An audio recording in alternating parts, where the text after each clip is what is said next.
dikenal sebagai situs Balong Sumber. Rupanya balong yang berada di Kelurahan Sumber, Kecamatan Sumber, Kabupaten Cirebon tersebut telah ada sejak berabad-abad lalu, tepatnya sejak zaman para wali masih eksis dalam penyiaran agama Islam. Tahukah kalian bahwa Balong Sumber pada mulanya difungsikan sebagai sumber air warga Sumber?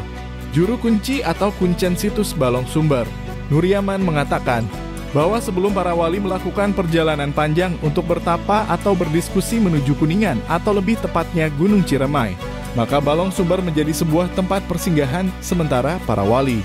Konon cerita turun-temurun yang diketahui Nuryaman bahwa pada saat awal para wali singgah di Balong Sumber belum ada sumber air.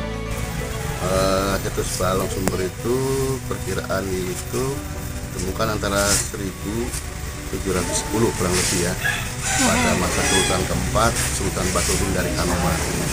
Jadi ini tuh dulu tempat persinggahan atau tempat peristirahatan apa dari kerajaan Kanoman itu mau ke arah Kuningan.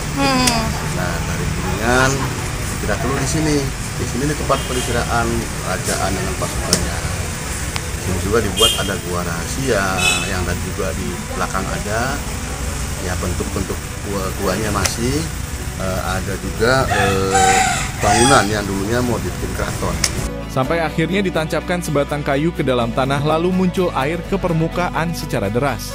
Tidak diketahui kapan waktunya, yang pasti pada saat itu dikatakan Nuryaman merupakan masa kepemimpinan Sultan Kanoman keempat. Dihimpun dari beberapa sumber termasuk kuncen itu sendiri, Balong Sumber yang sebelumnya milik warga perkampungan akhirnya dibeli oleh Kesultanan Kanoman untuk dijadikan Balong Sumber Taman Sari Kanoman. Hal ini terbukti dari adanya kuta kosot, yaitu semacam tembok pembatas yang telah dibangun. Juga terdapat gua kecil yang diperkirakan untuk dipergunakan sebagai gudang senjata. Masih liar artinya belum tertata dengan baik, Balong Sumber akhirnya diserahkan kepengurusannya kepada Nyi Mas Rara Kuning yang diangkat sebagai Nyi Gede Sumber pada tahun 1955. Tak sendirian, Nyi Gede Sumber yang menikah dengan Ki Gede Wanakerta kemudian membangun balong menjadi beberapa kolam dengan fungsi berbeda agar dapat lebih tertata. Berada di belakang bangunan semacam pendopo, terdapat sebuah balong memiliki ukuran yang cukup luas. Yang menariknya di bagian tengah balong terdapat sumur yang memiliki kedalaman sekitar 5 meter. Kemudian kolam Taman Sari yang berada di sisi kiri bangunan yang dipergunakan untuk taman yang digunakan untuk berbagai kebutuhan. Kolam ketandan yang berada di bawah bangunan namun telah kering. Berdasarkan penelitian milik IAIN Syekh Nurjati yang juga bersumber dari kuncen Nuryaman, terdapat kolam lainnya seperti kenari untuk taman, kolam ridong untuk cuci dan mandi, dan luwak untuk minum. Tentunya kolam-kolam tersebut eksis pada masanya. Namun semakin berkembang zaman dan muncul listrik, pompa air juga kamar mandi, maka fungsi kolam ini sudah tidak maksimal atau hanya digunakan untuk ritual tertentu. Memiliki luas kurang lebih 666 meter kubik.